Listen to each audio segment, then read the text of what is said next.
Yes, I want. ওকে, চলো দেখা যাক কি করা যায়। কিন্তু ডিভোর্স তো অনেক লং টাইম প্রসেস। এর আগে 3 মাস সেপারেশনে থাকতে হয়। তুই রাজি বুঝরা? এশানের মুখে বুশরা নাম শুনে নিধির বুকে তোলপাড় শুরু হয়। এশানের হ্যাজেল ব্রাউন আইসের দিকে সোজা তাকায় নিধি। কোনো অনুভূতি নেই, নিরেট এক হৃদয়হীনের মতো কথা বলার ধরন। এশান দেখে নিধির ঠোঁট কাঁপছে, অবিশ্বাসের চোখে তাকিয়ে আছে তার বউ রানী। হোয়াইট ড্রেসে ঠিক সেই প্রথম দিনের মতোই লাগছে তাকে। যদিও তোমার মতো আমচুন্নিকে নিজে বোরানি করা ঠিক হয়নি, তাহলে এবার নিজের ভুল শুধরে নেওয়া যাক মিসেস আমচুন্নি। একটা আমের জন্য আর কত খোটা দেবেন জমিদার সাহেব? এই তো অ্যারাউন্ড 3 মান্থস। এত সহজে এশান ডিভোর্সের কথা মেনে নিল নিধি বিশ্বাসই হচ্ছে না। নেভার এভার তার উপর এত শান্ত কিভাবে থাকে ভাই? আমার লয়ারের সাথে দেখা করে আসি, লেটস গো। নিধির হাত ধরে টেনে নিয়ে যেতে থাকে এশান, আর এদিকে হাবলা কান্তের মতন এশানের দিকে তাকিয়ে থাকে। এ লোকের মাথার মধ্যে কি চলে, বোঝা বড় দায়। রাতের অন্ধকারের মাঝে মুক্তোর মতো ঝলমল করছে বিয়ে বাড়ি। লোকজনের সমাগমে পুরো বাড়িটি গিজগিজ করছে। ডুপ্লেক্স বাড়ির সামনে বিশাল বড় বাগান, কিন্তু সবকিছুতে আনন্দ থেকেও যেন নেই। আরমান গত কয়েকদিন ধরেই গিয়াসকে তন্ন তন্ন করে খুঁজছে, কিন্তু কোথাও পাচ্ছে না। কোথায় গিয়েছে তার কোনো হদিস নেই। নওশিন আর রব্বানিও খোঁজাখুঁজির বিষয় থেমে নেই। সবকিছু কোনো মতে সামাল দিয়ে চলেছে মামুনুল হক আর প্রাচীর বাবা এমদাদুল। হ্যাঁ, আজ প্রাচী আর ইমতিয়াজের বিয়ে। ঝলমলে বাড়ি পোশাক আর ভারী অর্নামেন্টসে সজ্জিত প্রাচে। মুখে তার লাজুক হাসি, পাশেই বসানো ইমতিয়াজ। খানিক বাদে বাদে নিজের প্রেয়সীকে দেখে যাচ্ছে সে। পাশেই দাঁড়িয়ে আছে সোহাগ, মায়াভরা চাহনিতে দেখে যাচ্ছে নিজের না হওয়া এক পবিত্র আত্মাকে। 5টা বছর নিজের প্রেয়সীকে আড়াল থেকে ভালোবেসে গিয়েছে সে। যখনই বলার সময় এলো তখনই সবটা শেষ হয়ে গিয়েছে। নোনা জলে চোখ ভরে আসে ওর। ওখান থেকে আর দাঁড়িয়ে থাকতে না পেরে সোহাগ বেরিয়ে আসে ওখান থেকে। বাগানের কিছুটা ফাঁকা জায়গায় বসে পড়ে, মুখ চেপে কান্না করতে থাকে। আকাশের দিকে তাকিয়ে থাকে বিধ্বস্ত চোখে। নিজের প্রতি তার আকাশ সমান ক্ষোভ। হঠাৎ গায়ের উপর কারো হাত পরে তাকাতেই দেখে এতে। চলে এলে যে? তো কি ওখানে থাকবো? কাঁদছিস তুই? কই না তো, চোখে কিছু একটা। কিছু পড়েনি, তুই কাঁদছিলি, আমি জানি সোহাগ। সোহাগ ইতির দিকে হাত নিজের মুছোয় নিয়ে বলে, যা বোকা। হ্যাঁ, আমি আসলেই বোকারে। তা না হলে এতদিন সাদমানের অবহেলা পাওয়ার পরেও ওর পিছনেই পড়ে আছি। আমাদের কপাল এমন কেন রে সোহাগ? জানি না। তোরা দুজন এদিকে, আর আমি কত খুঁজতেছি তোদের। ওরা পেছনে তাকিয়ে দেখে মিহির 2 হাত বগল দাবা করে রেখেছে, আর সাদমান রাগী চোখে তাকিয়ে আছে। ভেতরে যাওয়ার ইচ্ছে নেই আমার। আমারও। তোদের ইচ্ছের কথা কেউ জানতে চেয়েছে? প্রাচী আমাদের ফ্রেন্ড না? ওর কাছে আমাদের থাকতে হবে না? মিহির, বুঝেও না বোঝার মতো কেন করছিস বলতো? তুই জানিস না সোহাগের কষ্ট হচ্ছে?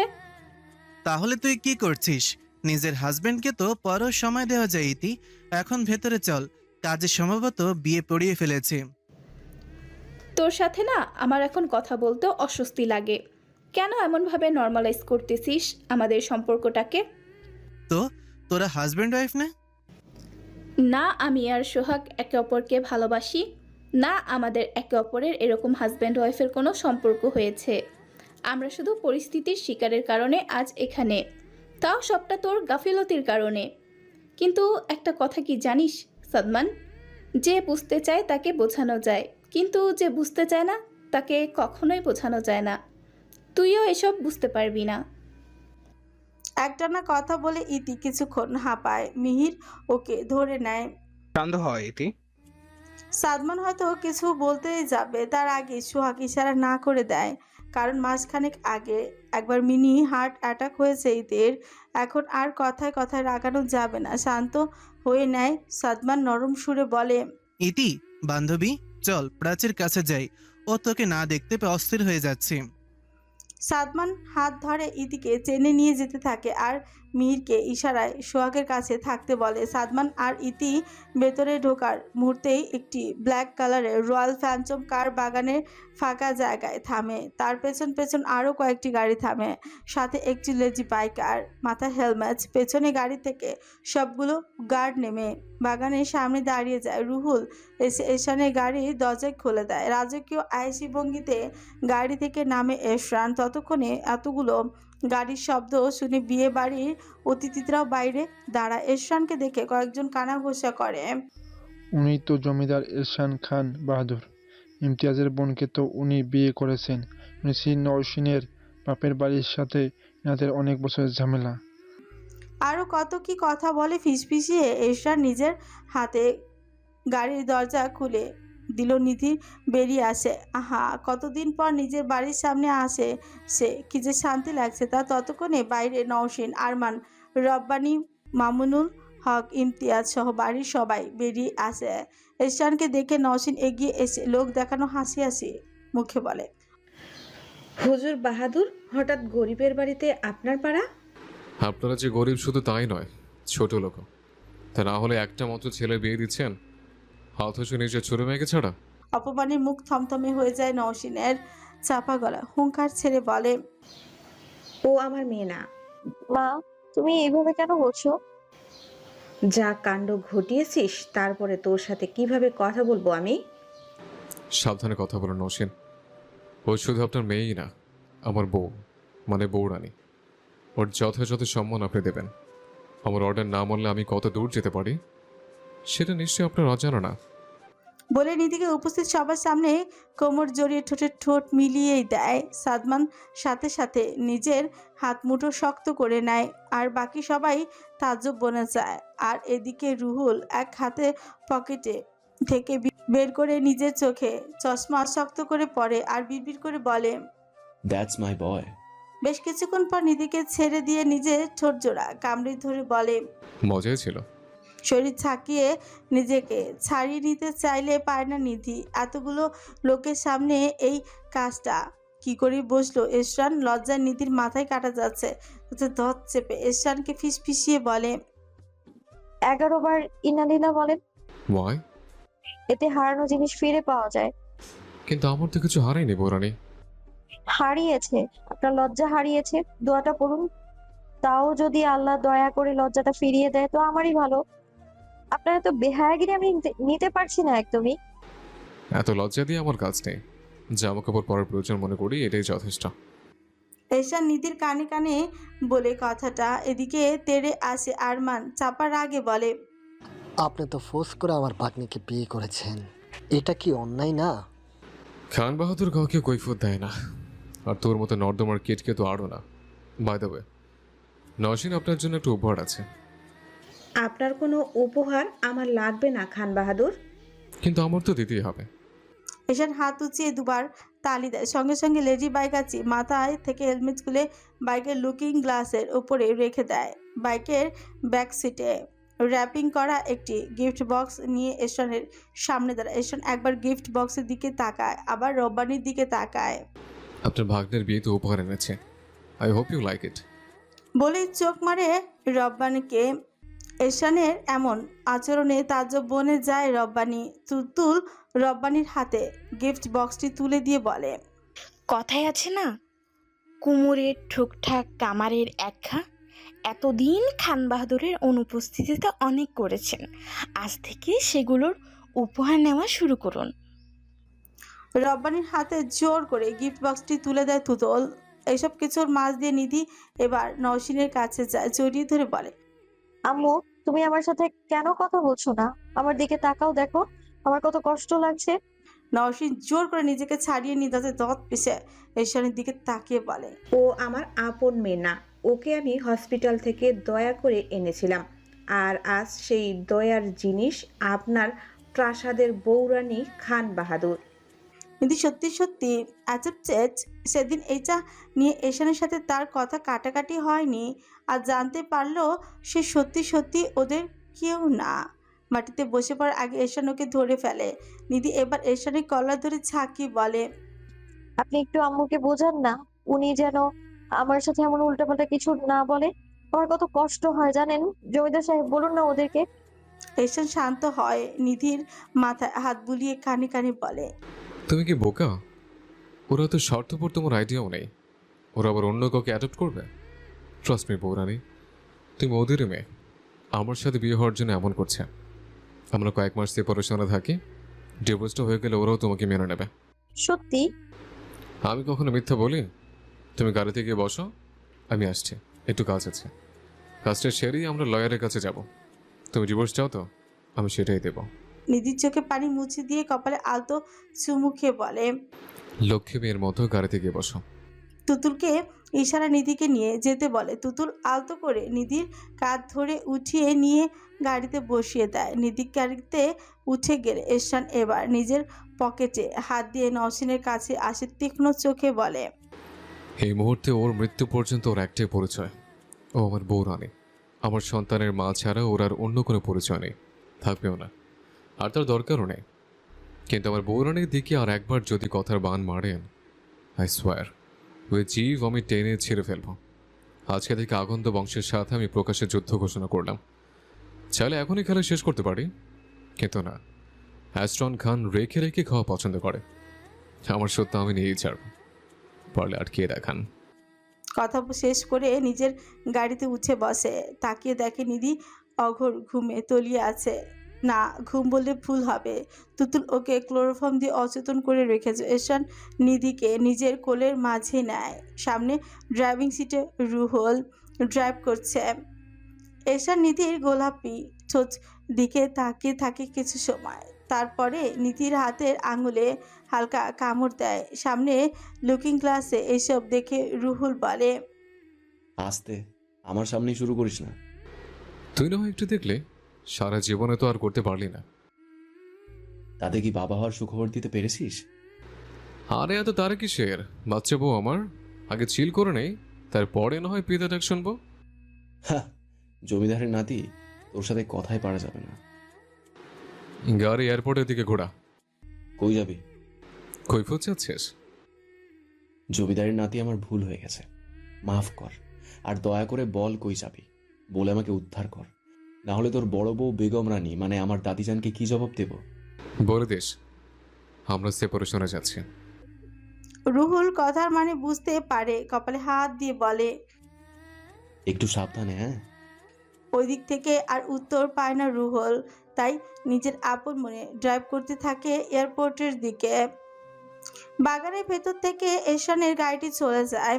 নওশিন হাতে থেকে রাগে গিফট বক্সটি মাটিতে আছাড় মারে, ফলে গিফট বক্স থেকে মুহূর্তেই বেরিয়ে আসে। সঙ্গে সঙ্গেই উপস্থিত জনতার চিৎকার পুরো বাড়ি কেঁপে ওঠে। রব্বানির আকুলাতনে দৌড়ে যায়, বেরিয়ে আসা বস্তুটি কোলের ভেতর নিয়ে আহাজারি শুরু করে, বিলাপ করে বলে, আব্বাজান, আমি কই না কই আপনাকে খুঁজলাম, আর আপনি এমনি ফাঁকি দিয়া চলে গেলেন আব্বা। নওশিন বাবার কাটা মাথা দেখে আর তাল সামলাতে পারে না, পড়ে যেতে নিলে আরমান ধরে ফেলে।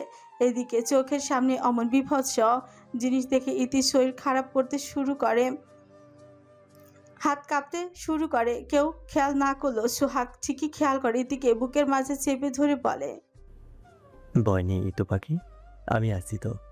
চল আমরা বাড়ি চলে যাই। মিহির আর সাদমান তোরা প্রাচীর কাছে থাকিস, আমি ইতিকে নিয়ে চলে যাচ্ছি, না হলে ওর শরীর খারাপ করবে। সাদমান আর মিহির ওদের সম্মতি দেয়। ইতির গাড়ি ড্রাইভ করতে থাকে। সোহাগ পাশেই ইতিকে বসিয়েছে। ড্রাইভ করতে করতে দেখে ইতির হাত এখনো কাঁপছে। সোহাগ ইতির হাত শক্ত করে ধরে বলে, রিল্যাক্স ইতু পাখি, আমি আছি তো। দেখ তোর বন্ধু সোহাগ আমি। আমার ভালো লাগছে না সোহাগ, আমরা কি বাসায় ফিরছি? হ্যাঁ। না, অন্য কোথাও চল, ওই বদ্ধ জায়গায় আর মন টিকছে না। ওকে, তাহলে কই যাবি বল? যেদিকে দু চোখ যায়। মা যাবে, চল ইলিশকে আসি। চল যাই তাহলে। সোহাগের কেয়ার দেখে ইতিও রাজি হয়ে যায়। দুই দুঃখী মানুষ বেরিয়ে পড়ে খানিক সুখের আশায়, যেখানে খানিকক্ষণের জন্য হলেও যাতে না পাওয়ার বেদনাটা ভুলে থাকা যায়। পিয়ানোর সফট সুরের পুরো রুম মুখর হয়ে গেছে, সাথে সমুদ্রের উত্তাল ঢেউয়ের শব্দ। নিভু নিভু চোখে তাকায় নিধি। ক্লোরোফর্মের মেয়াদ কমে আসা জ্ঞান ফিরে আসতে শুরু করে। আশেপাশে মাথা ঘুরিয়ে দেখে বিশাল একটা রুম। তার একদিকে বড় বড় বুকশেলফ, একদিকে কাঠের বড় আলমিরা, দেয়ালে নানান চিত্রকর্ম আর হরিণের চামড়া টানানো। রুমের অর্ধেকটা জায়গা হালকা উঁচু করা, সেখানে রেড কার্পেট বিছানো, তার উপরে বিশাল একটা পিয়ানো। এশান নিখুঁত হাতে পিয়ানো বাজাচ্ছে, শিরা জাগানো হাতে শোভা পাচ্ছে রাজকীয় রিংচে।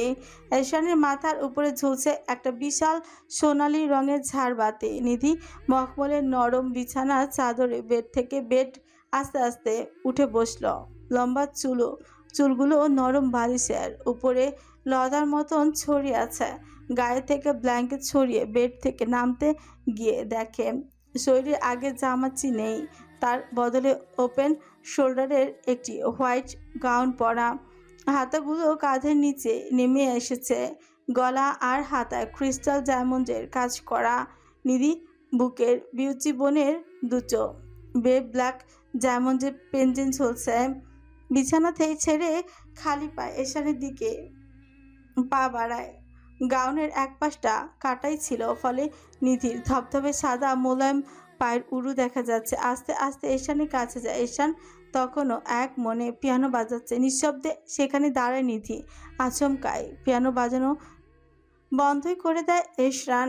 বসা থেকে উঠে দাঁড়ায়, নিধির পা থেকে মাথা পর্যন্ত মনোযোগ দিয়ে পরখ করতে থাকে। বৌরানি, কিছু একটা মিসিং। আপনার ভাবসাব আমার মোটেও ভালো লাগছে না জমিদার সাহেব। এ আর নতুন কি, সব সময় তো বলো ভাবসাব ভালো লাগে না আমার। আমায় কোথায় এনেছেন? কৈফিয়ত চাচ্ছ? আমাদের সেপারেশনে থাকার কথা ছিল, আপনি ভুলে গিয়েছেন? কি কিসে থাকার কথা ছিল? এশান মাথাটা কাত করে নিধির দিকে ঝুঁকে আসে। আপনি তখন বললেন না কথা শেষ করতে দেয় না এশান, তার আগে নিধির গলা চেপে শূন্যে তুলে পা নাড়তে থাকে নিধি। চোখগুলো বড় বড় হয়ে আসে এশানের হাতে, খামচাতে শুরু করে, কিন্তু লাভ হয় না। এশান আরো উঁচু করে তুলে নেয় নিধিকে। সেপারেশনে যাওয়ার চেয়ে তোমার মরে যাওয়াই ভালো বৌরানি। হ্যাঁ, আমাকে মেরে খেয়েই ফেলুন। খাবো তো, তবে একবারে না, রেখে রেখে খাবো। দেখতে চাও? নিধিকে ছুঁড়ে মারে বিছানায়। হাতে ঘড়ি খুলে ফেলে দেয় এশরান। গায়ের কোরসেটটিও খুলে আস্তে আস্তে নিধির দিকে এগিয়ে আসে। রাগে এশানের নিঃশ্বাসের গতি বেড়ে যায়। নিধি এখন এখান থেকেও সেই নিঃশ্বাসের শব্দ শুনতে পারছে। এশান এক হাঁটু গেড়ে বসে বিছানাতে, নিধি পেছতে থাকলে নিধির পা ধরে নিজের কাছে টেনে আনে। গাউনের উন্মুক্ত জায়গা দিয়ে নিধির পা গুলো আরো বেরিয়ে এসেছে। ছাড়ুন আমায়। এটা কোথায় এনেছেন আমাকে? সেপারেশনে। পুরো পৃথিবী থেকে সেপারেশন এসেছে ব্ল্যাক সোয়ান। এখানে তুমি আর আমি, আর কেউ নেই। কোন আপদ বিপদের গল্পই তোমাকে আমার থেকে আলাদা করতে পারবে না। আপনি নিজেই আমার জীবনের আপদ বিপদ। হ্যাঁ, রিয়েলি? তাহলে বিপদের পরিমাণটা আরেকটু বাড়ানো যাক বেব। নিধি আর কিছু বলার সুযোগ দেয় না। মাথার চুলগুলো শক্ত করে চেপে ধরে ছোট ঠোঁট মিলে দেয়। অমৃত সুধার পানের সময় কিছুক্ষণ পর পর এশানের আজম অ্যাপেল হালকা কেঁপে উঠছে। নিধির দম ফুরিয়ে আসছে। এদিকে এশানের ছাড়ার নামই নেই। উপায় না পেয়ে এশানের ঠোঁটে কামড়ি বসিয়ে দেয়। আউচ!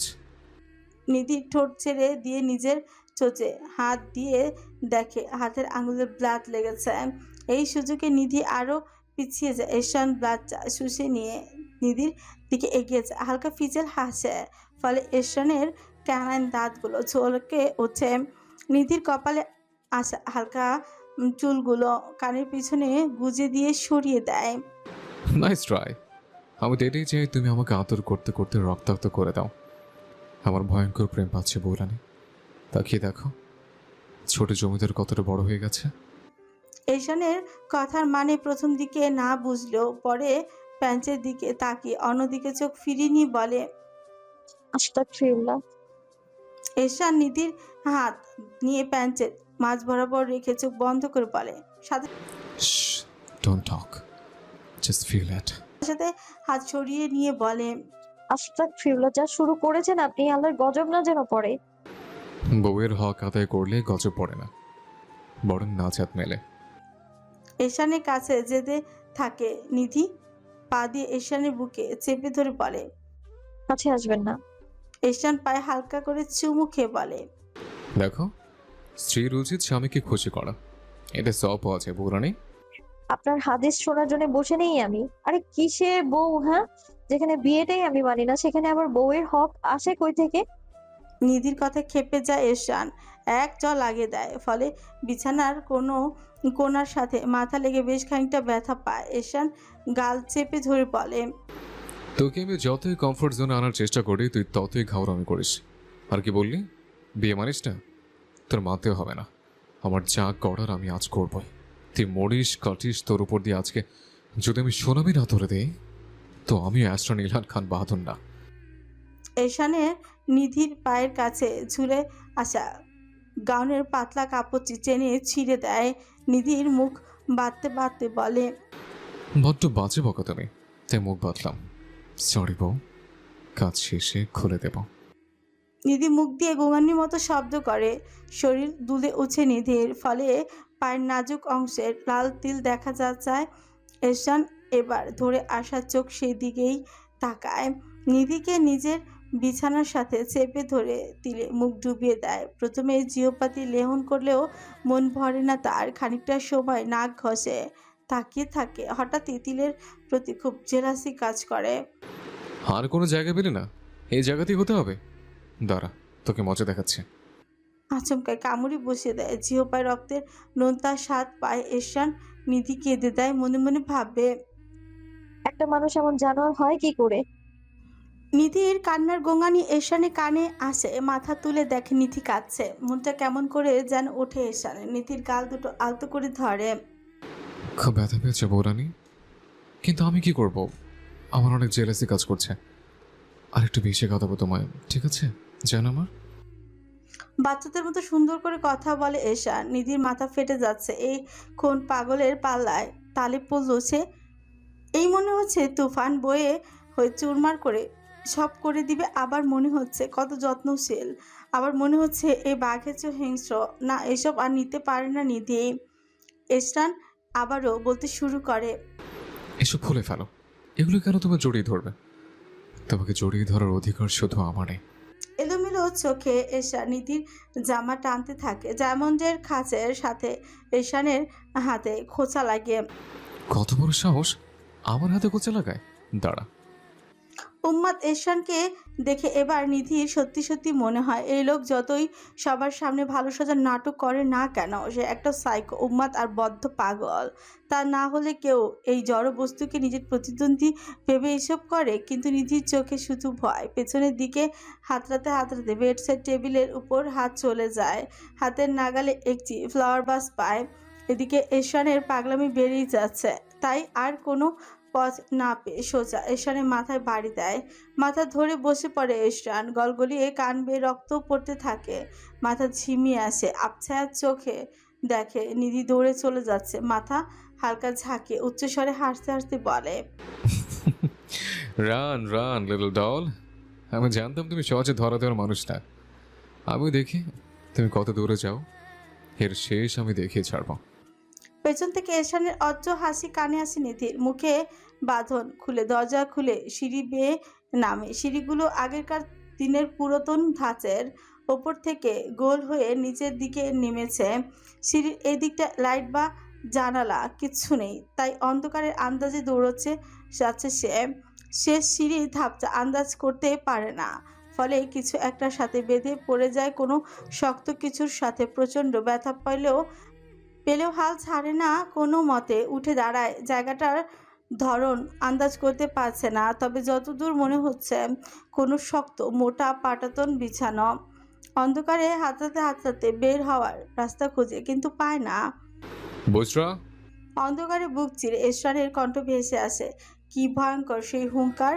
আজ যদি নিধিকে ধরতে পারে তো রক্ষা নেই। এক কোণে চুপটি করে বসে থাকে নিধি। এশান লাইট ধরে আস্তে আস্তে সিঁড়ি বেয়ে নামতে থাকে। বৌরানি, আমি কিন্তু জানি তুমি এখানে আছো। ভালো ভালো বেরিয়ে আসো। আমি খুঁজে পেলে শাস্তি আরও ভয়ঙ্কর হবে। এটা তোমার জানা আছে নিশ্চয়ই। এরশান লাইট ধরে এইদিক ওইদিক খুঁজতে থাকে, কিন্তু নিধিকে পায় না। নিধি বাইরে গেছে ভেবে দরজা খুলে বাইরে যায়। এরশান বাইরে যাওয়ার অনেকক্ষণ পর নিধি একটি পাটাতনের পেছন থেকে বেরিয়ে আসে। হাত পায়ে মাথায় অসংখ্য মাকড়সার জাল ঝুলে আছে। কোনো মতে সেগুলো পরিষ্কার করে দৌড়ে বাইরে যায়। বাইরে এসে যতদূর চোখ যায় দৌড়াতে থাকে নিধি, কিন্তু কোনো পথ যেন ফুরোই না। এক পাশে সাগরের ঢেউ তীরে এসে বাড়ি খাচ্ছে, আর অন্য পাশে বিশাল পাহাড়। দৌড়াতে দৌড়াতে হাঁপায় নিধি। পেছনে ফিরে দেখে কোথাও কেউ নেই, শুধু একটি চিলার উপর একটা লাইট হাউস, যেখান থেকে কিছুক্ষণ আগে নিধি বেরিয়েছে। একটি বড় পাথরের আড়ালে বসে পড়ে নিধি। প্রচণ্ড পিপাসা পেয়েছে। বাতাসে এলোমেলো হয়ে যাওয়া চুলগুলো সরিয়ে নিয়ে পাথরের গায়ে বুক এলিয়ে দেয়, কিছুক্ষণ জড়িয়ে নেয়। ঘমার্ত শরীরে সমুদ্রের ঠান্ডা হাওয়া এক প্রশান্তি বইয়ে এনে দেয়। Are you tired baby girl? ভূত দেখার মতো চমকে যায় নিধি। তাকে দেখে থরফিনের উপর এরশান বসে, শুধু কালো কুচকুচে একটা প্যান্ট পরা, কানের পাশ দিয়ে লাল রক্ত ঘাড় বেয়ে পড়ছে। উন্মুক্ত শরীর, সিক্স প্যাক আরো আকর্ষণ ধরাচ্ছে। এরশানের হাতে এক বোতল পানি। নিজের পরিণতি আর ভাবতে পারছে না নিধি হেঁচকি তুলে কেঁদে দেয়। এরশান হাতের পানি এগিয়ে দিয়ে বলে, drink the water, it will help you run. এরশানের কানের দাঁতগুলো বেরিয়ে এসেছে, আয়তকার চোখগুলো আর ছোট্ট আর তীক্ষ্ণ হয়ে এসেছে। নিধি কাটাছেঁড়া হাত দিয়ে চোখের পানি মুছে নেয়। কি হলো, দৌড়াও, চলো একটা গেম খেলা যাক। ওই যে লাইট হাউসটা দেখছো না, আমি এখান থেকে লাইট হাউস পর্যন্ত যাব আর আসবো, এর মধ্যে তুমি পালাবে।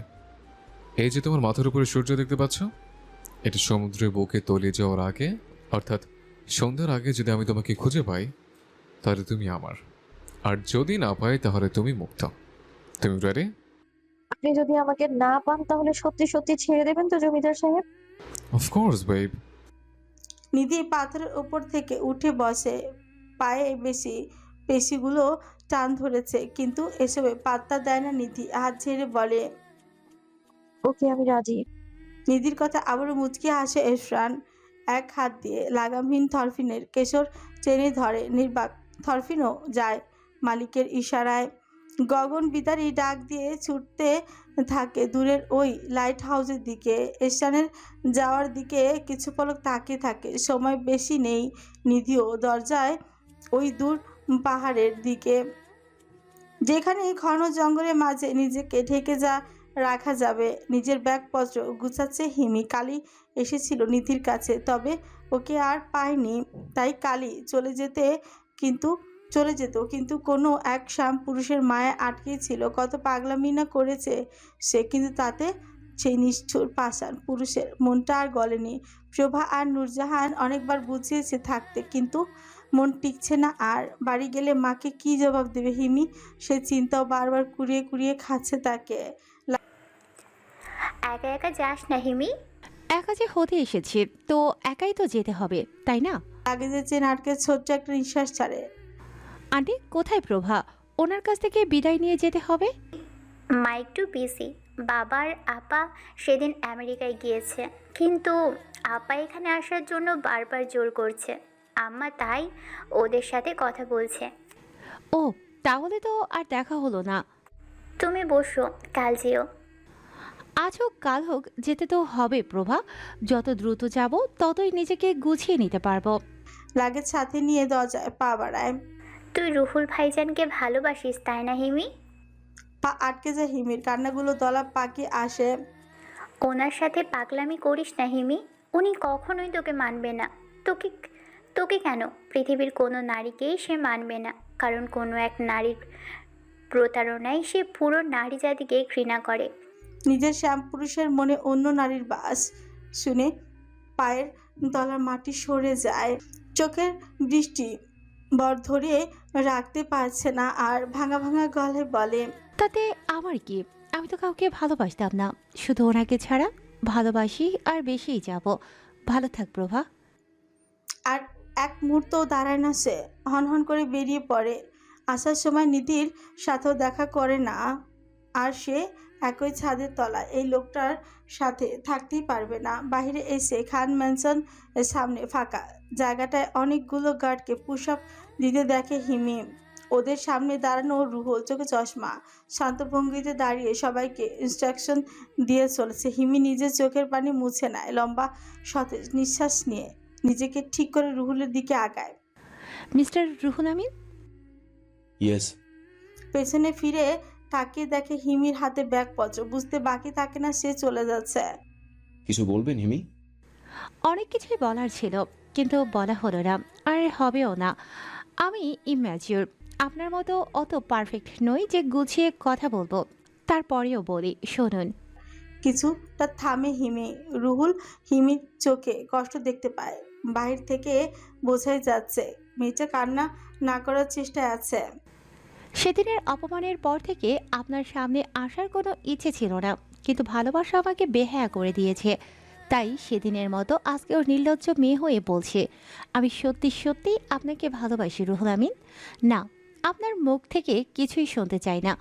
জানি উত্তরটা নাই হবে। শুনুন মিস হিমি, আপনার বয়স কতই বা হবে? 18 বা 19? আমার বয়স কত জানেন? আমি আপনার 10 থেকে 11 বছরের বড়। আপনার বয়স আমি পার করে এসেছি। এ বয়সে আবেগ বেশি। নিজেকে সময় দিন, দেখবেন সবকিছু ঠিক হয়ে যাবে। হিমির ব্যাগগুলোর দিকে তাকিয়ে আবারও বলে, চলে যাচ্ছেন? Good decision. আসলে এভাবে একই ছাদের নিচে আমাকে দেখলে আপনার খারাপই লাগবে।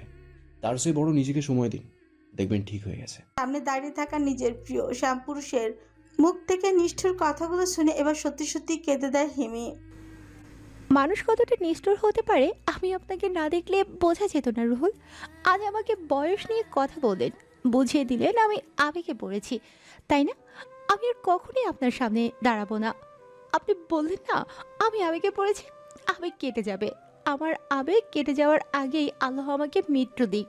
তবে একটা শেষ কথা বলে যাই রুহুল সাহেব, আমরা সেই মানুষের পেছনে আবেগ দিয়ে ভালোবাসা গড়ি যারা কখনোই আমাদের ভালোবাসার মূল্য দেয়নি, আর আমরা তাদেরকেই মূল্যহীন মনে করি যারা পাগলের মতো করে ভালোবাসে।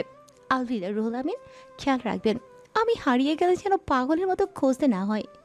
হিমি কাঁদতে কাঁদতে দুপা পিছিয়ে যায়, ঝাপসা চোখে। আর শেষবারের মতো নিজের শ্যামপুরুষকে দেখে বেরিয়ে যায় খান ম্যানশনের সীমানা থেকে। নির্লিপ্ত চোখে রুহুল কিছুক্ষণ সেদিকে তাকিয়ে থাকে, পরে স্বভাবসুলভ ভঙ্গিতে নিজের গ্লাস ঠিক করে নিজের কাজকর্মে মন দেয়। সূর্য প্রায় অস্ত যাচ্ছে।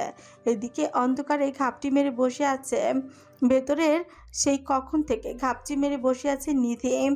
আশপাশে অনেক নীরব, পোকার ডাকও শোনা যাচ্ছে না। এ কেমন দ্বীপ, কেমন বন জঙ্গল। প্রচন্ড ক্ষুধা পেয়েছে, তার সাথে তৃষ্ণাও। এছাড়াও ক্লান্ত শরীরে চোখগুলো বন্ধ হয়ে এসেছে প্রায়। যান্ত্রিক আওয়াজে তন্দ্রা কাটে, পায়ের খটখট শব্দে, বুক ধুপধুপ করে শব্দে নিজের কানে আসছে। নিধি আসলে বনের ভেতর লুকায় নি। ধারণা ছিল এশান তাকে বনের ভেতরে খুঁজবে, হয়েছেও তাই। এশান তখন লাইট হাউসে যাওয়ার সময় নিধি বনের দিকে ছুটেছিল। হঠাৎ মনে হলো জমিদার সাহেব যখন এখানে এনেছে তাহলে সব কিছুই তার নিশ্চয়ই অজানা না। তাই একটু চালাকি করে লুকিয়েছে লাইট হাউসের কাছে আসে। এশান লাইট হাউসের ভারী দরজাটা খুলেই রেখে গিয়েছিল, তাই নিধির আর কোনো কষ্ট করতে হয়নি। অনায়াসে ভেতরে আসে কোনো মতে। পা চিপে চিপে এক কোণে খাপটি মেরে বসেছিল। এদিকে এশান দ্বীপের মাঝে পাগলের মতো খুঁজে বেড়াচ্ছে, কিন্তু কোথাও চিকিটি খুঁজে পায় না। সূর্য প্রায় ডুবে আসছে। এশানের যেন এবার নিজের উপরই খুব রাগ হলো। এই চেনা দ্বীপটিকে আজ খুবই বড্ড অচেনা লাগছে তার। থরফিরে পিঠে হাত বুলিয়ে কিছুক্ষণ ভাবতে থাকে কোথায় যেতে পারে। হঠাৎ মাথায় লাইট হাউসের কথা আসতেই চোখ বড় বড় হয়ে যায়। অবিশ্বাসের চোখে বলে, seriously, how clever are you? আর এক মুহূর্ত দেরি করে না, তড়িৎ গতিতে থরফিরে পিঠে উঠে বসে। বজ্রের বেগে ছুটতে থাকে এশানের কালো ঘোড়াটি। তখন শেষ বিকেল, লাল সূর্যটি সাগরের বুকে ছুঁই ছুঁই। এশান সাগরের পার ঘেঁষে ছুটছে দেখে যে কেউ বলবে এ যেন কল্প বিজ্ঞানী জুল্লুভ ভানের উপন্যাসের সেই ইভান যে বীর তারপে ঘোড়া ছুটিয়ে চলছে নিজ গন্তব্যে, যার প্রতিদ্বন্দ্বী একমাত্র সূর্য। দরজা খোলার শব্দে নিধির পিলে চমকে যায়। এশান ফিরেছে। এশান ছোট্ট একটা মোমবাতি ধরিয়ে আস্তে আস্তে সিঁড়ির দিকে উঠে চলে যায়। ও চলে যাওয়ার পর নিধিও বেরোয়, আর কোনো ভাবনা না ভেবে লাইট হাউসের বাইরে যাওয়ার উদ্যত হয়। বাইরে পা দিতে পেছন থেকে এশান ওর কোমর ধরে শূন্যই তুলে নেয়। হি গট কট সুইটি। অন্তরাত্মা কেঁপে ওঠে নিধির। এশান ব্যঙ্গ করে বলে, সূর্য তো এখনো ডোবেনি, বাট তুমি ধরা পড়ে আছো। আপনি আমাকে ছাড়ুন। এশান নিধিকে পাজা করে তুলে নিয়ে নিজের রুমে আসে। খোলা জানালার দেয়ালের উপর বসিয়ে সূর্যের দিকে মুখ ঘুরিয়ে দেয় নিধির। আঙুল দিয়ে ডুবন্ত সূর্যের দিকে ইশারা করে বলে, লুক, সমুদ্রের বুকে যেমন সূর্য ডুবিয়ে যাচ্ছে, আজ রাতে আমিও তোমার প্রেমে ডুবিয়ে যাব। আজ আর কোনো মানা নেই। নিধি এশানের পায়ের দিকে তাকে মাথা নিচু করে কাঁদতে থাকে। কাঁদবে না, এখনো কিছু করিনি, কিন্তু কাঁদলে এখান থেকে ফেলে দেব। নিধি এবার এশানের দিকে করুণ চোখে তাকায়, ঠোঁট বাঁকিয়ে কেঁদে দেয়। ফোলা ফোলা চোখে কি যে মায়াবী লাগছে তার বউরানীকে। কান্নার ফলে মাঝে মাঝে লাল হয়ে আসা নাকের পাটাতন ফুলে উঠেছে। এবার এশান কিছুটা নরম হয়ে আসে। নিধির বাহু হালকা করে ধরে বলে, রিল্যাক্স হও। এশান আবার ধমকে উঠছে। রিল্যাক্স হতে বললাম। পুরো রুম সহ নিধি কেঁপে উঠছে। এশান নিধির উন্মুক্ত পা আঁকড়ে ধরে নিজের সাথে চেপে নেয়। ক্যান ইউ রিমেম্বার, আমাদের যেদিন প্রথম দেখা হয়েছিল তুমি ঠিক সেভাবেই আমার কোলে ছিলে, মনে পড়ে তোমার? নিধি এশারে উন্মুক্ত বুকে নখ দাবিয়ে দেয়। আচরের সাথে সাথে চ্যাটচ্যাটে রক্ত প্রবাহিত হয়। নিধিকে দেয়ালের সাথে চেপে ধরে ওর দুই হাত নিজের এক হাতে পুড়ে নেয়। আরেক হাত দিয়ে নিধি ছোট রাফলি ঘষতে ঘষতে বলে, তুমি একটা জঙ্গলি বিড়াল, একটির সাথে থেকে ওর মতো হয়ে যাচ্ছ। লাগছে, ছাড়ুন। আমারও লেগেছে, অনেক লেগেছে, তোমারও লাগবে এখন। সবে তো শুরু। নিধিকে কিস করতে গেলে মুখ সরিয়ে নেয়, ফলে এশান কপাল গিয়ে দেয়ালের সাথে আটকায়। চোখ খিচে নেয় ও। সব সময় নিজের কষ্টই কেন চাস বলতো? তুই জানিস না আমি ইগনোর সহ্য করতে পারি না। আমার অ্যাটেনশন পাওয়ার যোগ্যতা আপনার নেই। হ্যাঁ রিয়েলি? কিন্তু আমার ছোট জমিদার তো তোমাতে বিলেন হয়ে যাওয়ার জন্য মরেই যাচ্ছে। নিধির হাত আবারও নিজের প্যান্টের উপরে ধরে। ওকে আর বড় হতে দিও না বউরানী, তাহলে তোমায় কষ্ট হবে। আবার শুরু করলেন। আমার দোষ নেই, সব তোমার ছোট জমিদারের দোষ। ও শুতে তোমাকে চাচ্ছে, আমি না করেছিলাম, ও শোনেইনি। তার উত্তরে কি বলে জানো? কি বলে যে তোমায় জোর করে তোমরা মুচড়ে দিতে। এশান আরো শক্ত করে চেপে ধরে নিধিকে। আপনি একটা পাগল। একটা মেয়েকে কিভাবে ট্রিট করতে হয় আপনার আসলে আইডিয়াই নেই। কিভাবে থাকবে? শুনেছি তো ছোট থেকে একা একা বড় হয়েছেন, সভ্য ভদ্রতার লেশ মাত্র নেই আপনার, বুঝতেই পারছেন আপনাকে ভালো লাগছে না, তারপরে হয়তো কেন গা ঘেঁষেন? তাকে ভালো লাগছে না মানে এশানের মধ্যে কি কমতে আছে? আজ ভালো লাগছে না, কাল যদি মাথায় বাড়ি মেরে আবার পালিয়ে যায়। ওহো, এতক্ষণ তো এই বাড়ি মারার কথা এশানে মনেই ছিল না। আজ তাও তো কোনো মতে বেঁচে গেছে সে। কাল যদি আবার আমার বউটা আবেগের বসে আরো জোরে বাড়ি মেরে চলে যায় তখন? আচ্ছা কই যাবে? ওই সাদমানের কাছে? কত বড় সাহস!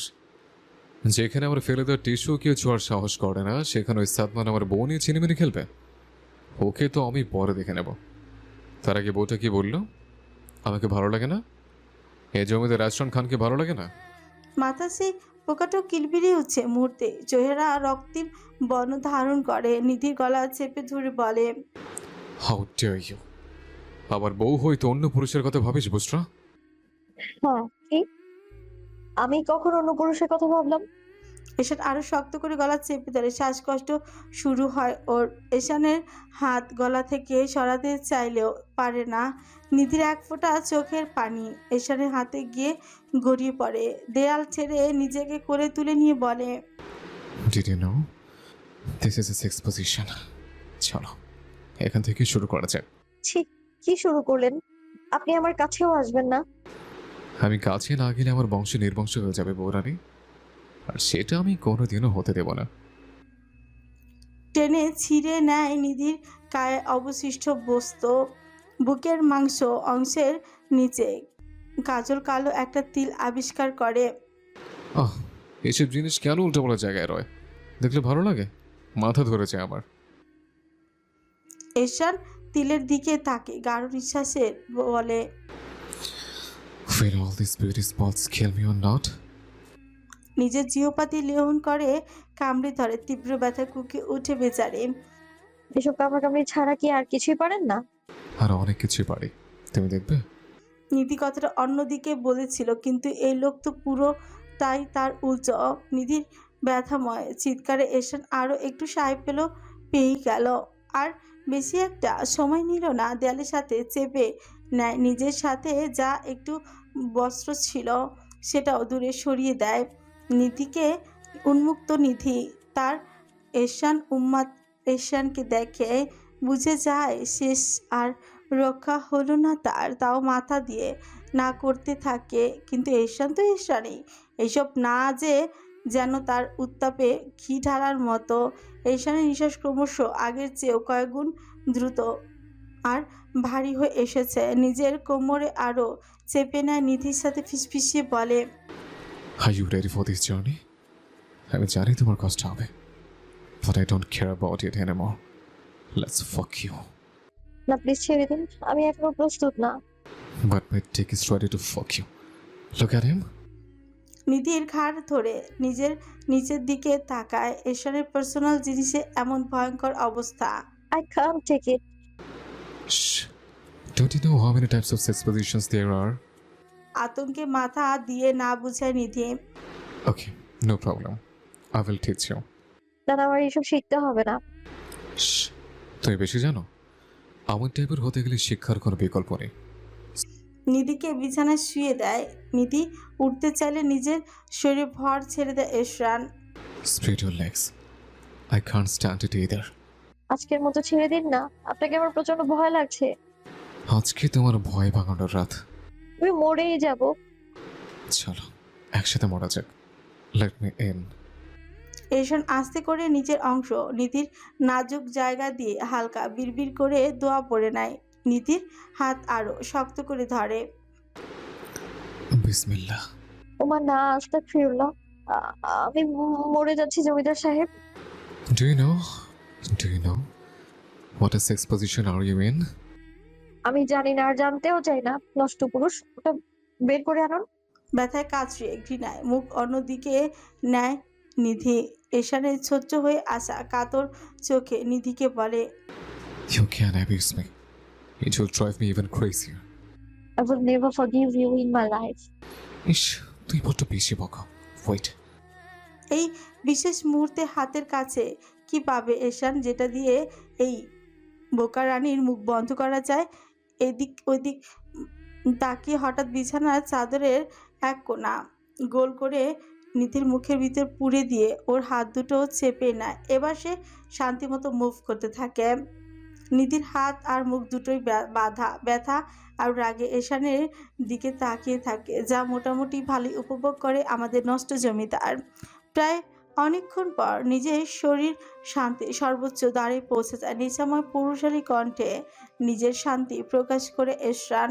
তারও কিছুক্ষণ পরে নিধির উন্মুক্ত বুকের উপর ক্লান্ত হয়ে ঝলে পড়ে নিধির কোমরে লেগে থাকা ব্লাড নিজের আঙ্গুলে এনে নিধির সামনে বলে, Congratulations. You are a virgin. রাগে দুঃখে আর অপমানে নিধির চোখ বন্ধ হয়ে আসে। জীবনে এত বড় অপমান হবে কখনো ভাবতে পারেনি সে। এশান মুখ থেকে চাদরের অংশ বের করে দেয়। নিধি কাতরাতে কাতরাতে বলে, আপনার আশা মিটেছে? এবার আপনি আমার উপর থেকে শুনুন, আমার কষ্ট হচ্ছে। আমি তোমাকে বলেছিলাম তোমাকে আমি রেখে রেখে খাবো। এ জনমে খাওয়ার আশা মিটবে না বৌরানী। শোনাচ্ছি বলে এশান নিধির কপালে কারো চুমু খেয়ে বলে, আর একটা পজিশন আছে, চলো শেখাই। মাথা ধরে এসেছে নিধির ক্ষীণ গলায় বলে, আমার আর কষ্ট দিবেন না, ব্যথা হচ্ছে। নিধির কথা পাত্তা না দিয়ে কোলে নিজের দিকে বসিয়ে নেয়। কোমর ধরে বলে, This is the lotus sex position, one of my favorite. নিধি মুখ খুলতে যাবে তার আগে ওর ছোট ছোট মিলিয়ে নেয়, আবারও ডুব দেয় নিজের বৌরানির মাঝে। ক্লান্ত হয়ে নিজেকে নিধিকে নিয়ে শুয়ে পড়ে, প্রায় অর্ধ জ্ঞান হারানো। নিধির কান্না থামেই না, ওদিকে তাকিয়ে চোখ কামড়া এরশান। নিধির কান্না দেখে মুখ থেকে বিরক্তিকর আওয়াজ বের করে বলে, এত ফ্যাস করে কান্নার কি আছে বউ? এখনো তো আমার শেষ হয়নি। তুমি আবার সেন্সলেস হয়ে যাও না, ঠিক আছে? নিধিকে জড়িয়ে নেয় নিজের মাঝে। এবার নিধি আর শব্দ করে কান্না করে। তুমি কি আমাকে মানতে পারছো না বৌরানী? আকুল কণ্ঠে নিধিকে প্রশ্ন করে এরশান। নিধি ঠোঁট বাঁকিয়ে মাথা নাড়িয়ে তাতে সম্মতি দেয়। এরশানের মুখে অবিশ্বাসের ছায়া। শুকনো ঢোক গিলে নিধিকে ছেড়ে দেয় সে। বিছানা ছেড়ে উঠে যায়। ও যেতেই চাদর দিয়ে নিজের কায়া ঢেকে নেয় নিধি। শরীরের কামড়ের দাগগুলোতে জ্বলছে তার।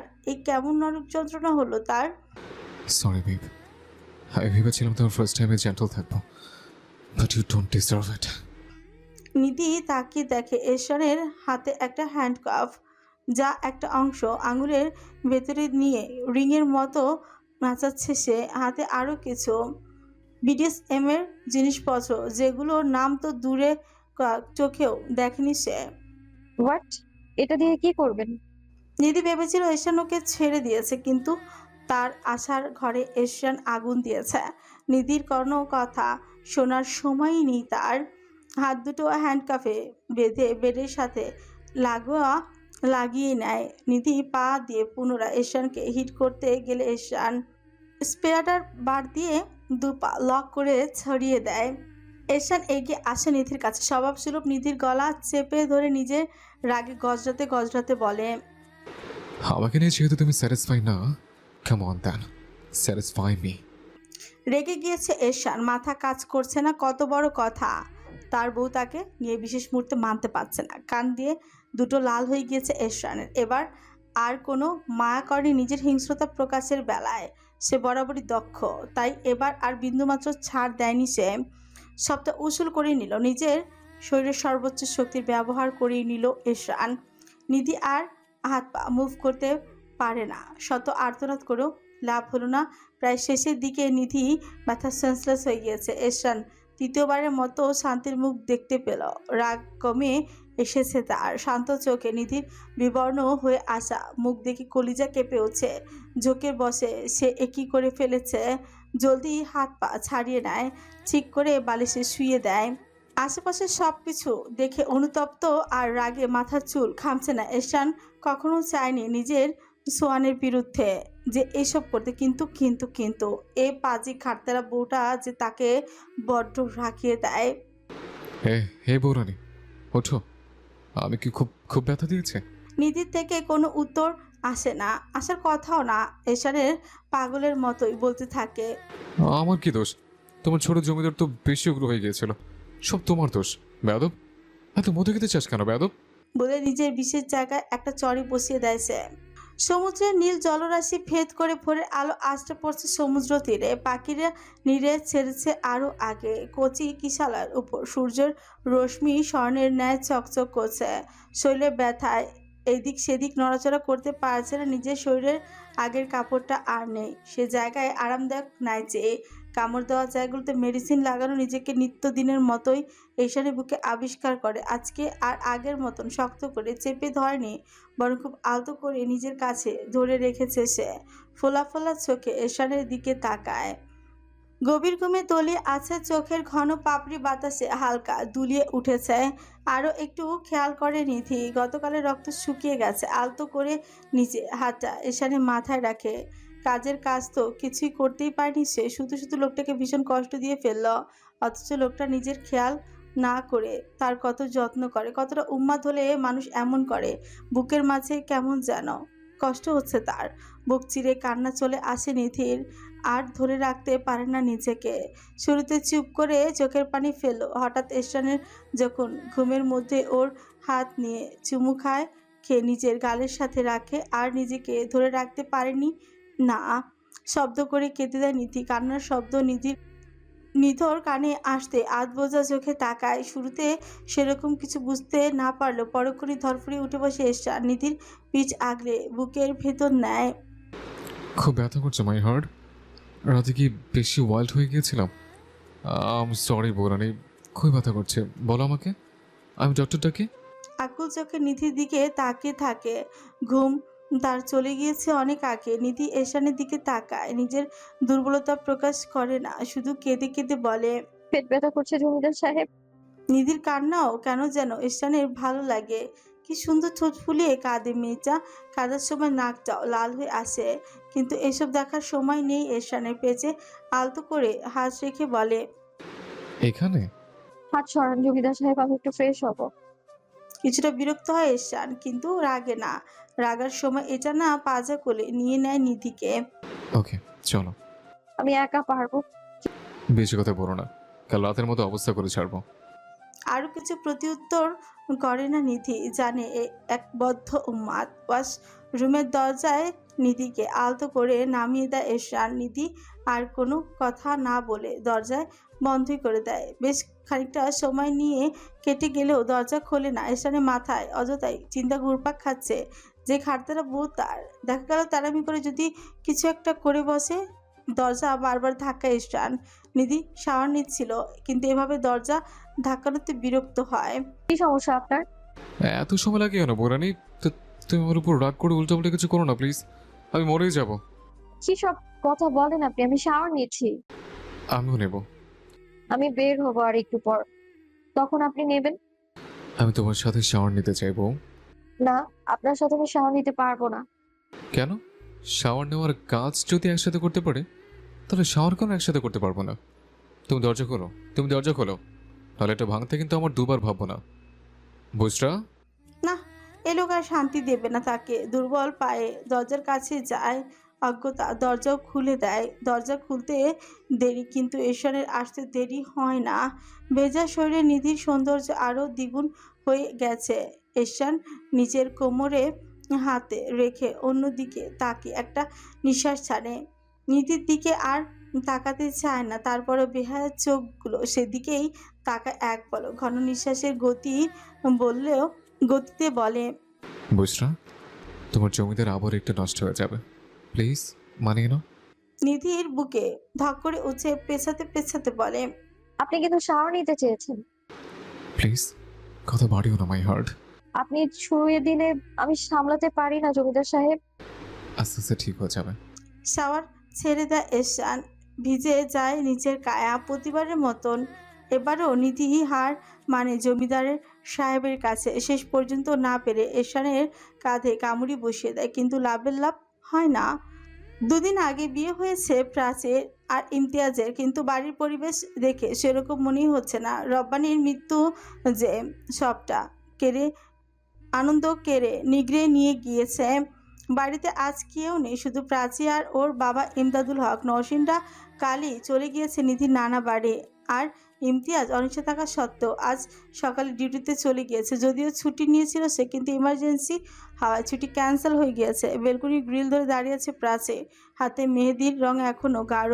নিজের বিয়েতে প্রিয় বোন নিধিকে পায়নি সে। এতদিনের বন্ধু মহলও কেমন যেন দূরে ছিল।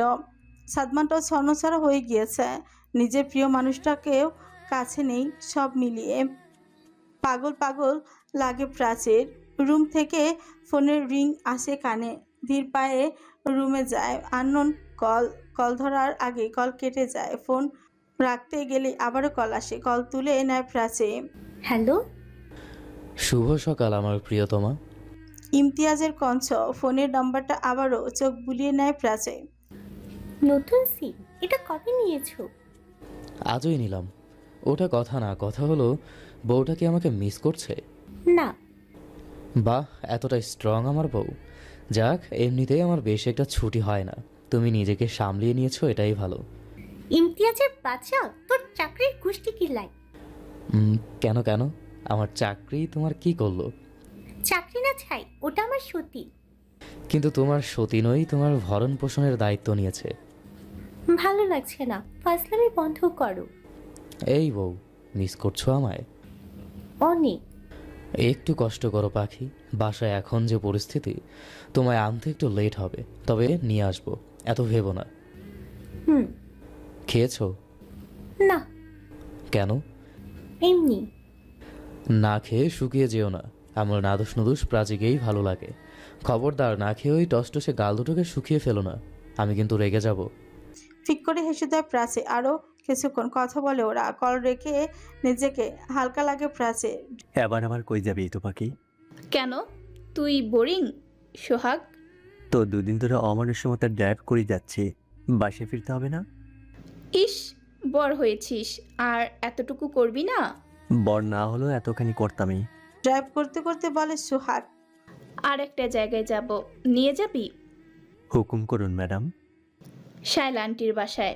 ওখানে কেন? ইতি সিটে মাথা এলিয়ে দেয়, চোখ বন্ধ নেয় করে দীর্ঘ নিঃশ্বাস ছেড়ে দেয়। ঠিক করেছি বাবার কাছে চলে যাব। যার জন্য এখানে থাকা তাকে কি পাবো বল? কেন পাবি না? কি এমন হয়েছে? আমরা ম্যারিড সোহাগ। বিয়েটা কি মানিস? না। তাহলে আমি কি শুয়েছি তোকে? না। তাহলে আমি নিজের সাদবানকে বুঝিয়ে বলবো। তুই এত ভাবিস না, এখন বাসায় ফিরে যাক। আজ রাতেই আমি সাদবানের সাথে কথা বলবো। তুই এত ভাবিস নেই তো বাকি। ইতি মুচকি আসে, সোহাগের বাহু জড়িয়ে ধরে। এর জন্যই তোকে আমার ভালো লাগে সোহাগী। তোর জন্যই আমাদের এই সার্কেলটা টিকে আছে। You are the best. হয়েছে স্যার, এত ন্যাকামি করিস না, ড্রাইভ করতে দে তো। হাইয়ের উপর দিয়ে চলতে শুরু করে ওদের গাড়িটি। গন্তব্য নিজেদের বাড়ি।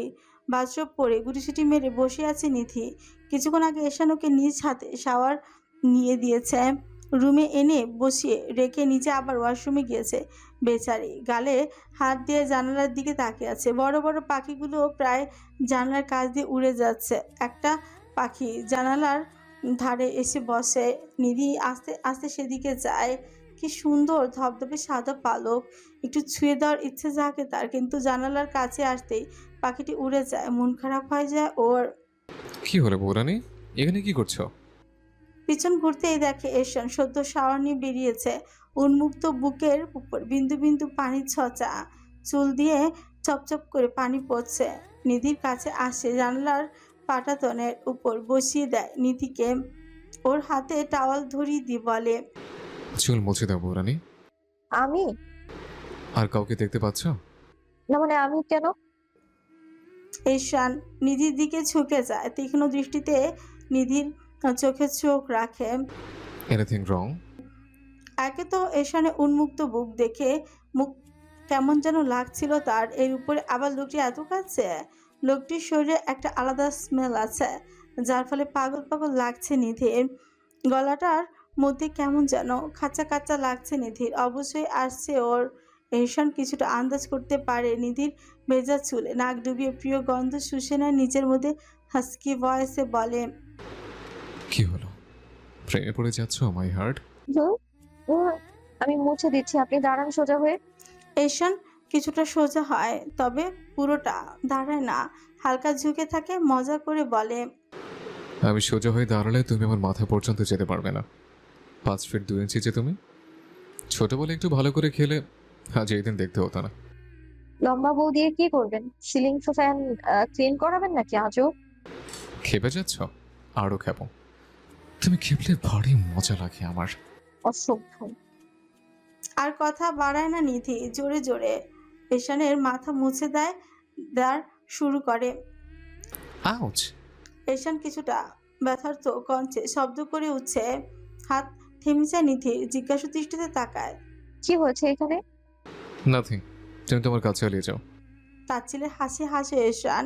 নিধির কৌতূহল আরো বাড়ে। এহসানের মাথায় নিজের দিকে আরো কিছুটা ঝুঁকে আনে, চুল সরিয়ে আটকে ওঠে নিধি। এই কাল যে ফ্লাওয়ার বাস দিয়ে মাথায় মেরেছিল তারই ফলে চা। আপনি কি পাগল জমিদার সাহেব? এতটা কেটে গিয়েছে অথচ এখনো ড্রেসিং করেননি? এহসান নিধির আটকে ওঠা চেহারা দিকে মন্ত্রমুগ্ধের মতো তাকিয়ে আছে।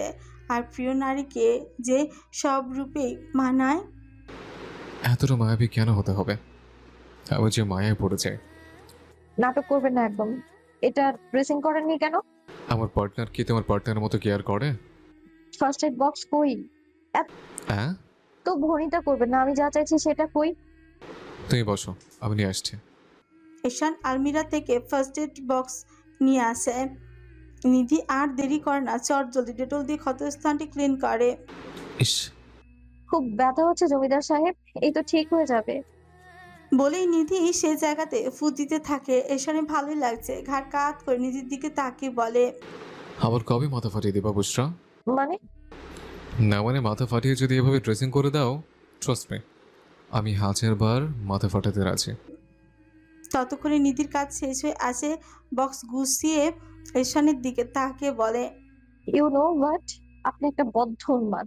এরশান নিধির হাতটা আলতো করে চুমু খেয়ে বলে, ট্রাস্ট মি মাই বার্ড, যেদিন থেকে তুমি আমায় ভালোবাসবে সেদিন তুমি আমার চেয়ে বড় উন্মাদ হয়ে যাবে। তোমার অবস্থা এমন হবে যে আমি তোমার দিকে তাকানোর সময় যদি চোখের পলকে ফেলি, তুমি তাতেও জেলাস হবে। And I mean it. Never ever. Challenge নিচ্ছ? হ্যাঁ নিচ্ছি। চোখ দুটো টানা করে হাত দুটো বগল দাবা করে নেয় নিধি। এরশান ফিচেল হাসে, ফলে গলার অ্যাডাম অ্যাপেল হালকা কেঁপে ওঠে। নিধি উষ্টে হালকা ঠোঁট মিলিয়ে নেয়, বেশি একটা সময় নেয় না, জেন্টলি ছেড়ে দিয়ে কপালে চুমু আঁকে। চলো খাবো, তোমার জমিদারের ক্ষুধা লেগেছে।